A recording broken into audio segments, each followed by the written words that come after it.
as play-by-play announcers, I think we're conditioned to always resort to, if you're looking for a crutch in your question, then it would always be time and score or down and distance if you're doing a football game. But thankfully, I don't stumble upon those dead air spaces. I'm able to be conversant and still, while I'm thinking or listening to someone a producer may be in my ear. And while he or she is talking, I am talking. Now she's giving me direction as to where she wants me to go next. I have to come up with how I want to smoothly do that while I'm still talking about the game. There's a skill there that's a learned skill. It's something that you can't really rehearse, but that you do over time with repetition, get more and more skilled at.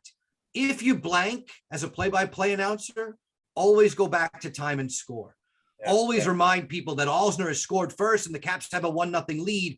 Meanwhile, that's where I'm going. Meanwhile, while I'm giving time and score, which is a natural, I can find what I'm thinking and go to it smoothly. And the viewer or the listener doesn't know any different, doesn't know that I'm struggling. I don't want you to ever know that I'm struggling for a word. Yeah, well, I mean, I couldn't imagine, because so many times when you're in a conversation with someone where it's just like, you just all of a sudden sit there quietly because you're thinking of the next thing to say, let alone being on air while the game's going on. It's it would freak me out. And the pet peeve is to never go back to a crutch word like or or certainly. No, you don't want to keep leaning and joke. Anytime I'm reviewing young announcers who ask me to criticize their work, constructively criticize it, they'll send me links or they'll send me tapes. You're always looking for, hey, you have a great way of doing this, but you often lean on the same thing saying this.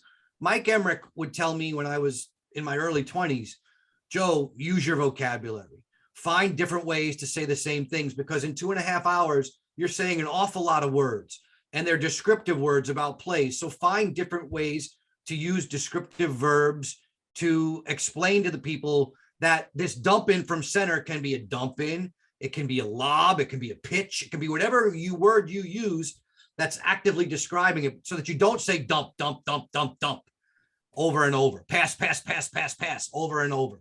And I've always taken that criticism to heart. And he and Gary Thorne were so kind to me when I was a baby in this business.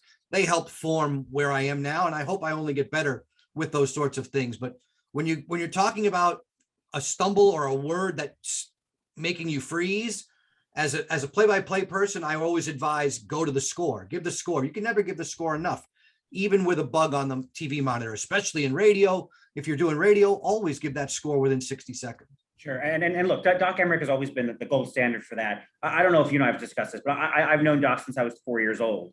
And he helped me in kind of my career in all of this. But he'd always have the waffle boarded and all these other words that he would use.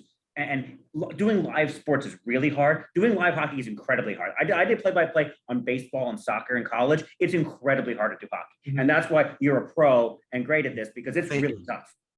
The pacing, the cadence is different in baseball. Baseball is, again, for young announcers, I advise do baseball and do hockey. They're at the opposite ends of the spectrum. If you can do them both well, you can do everything that comes to the middle. And baseball teaches us a really important skill, which is to shut up. It's the hardest thing for announcers. We want to fill all the air.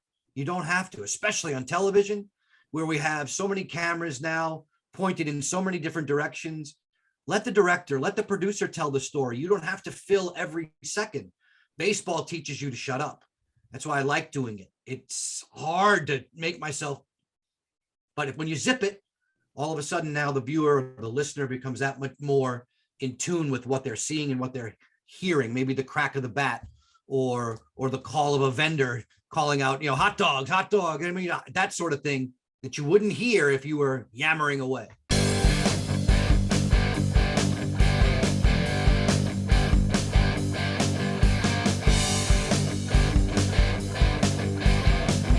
This is AP hockey writer Steve Wino with former Capitals defenseman Karl Alzner, the host of the Alz Caps podcast on Ampire Media.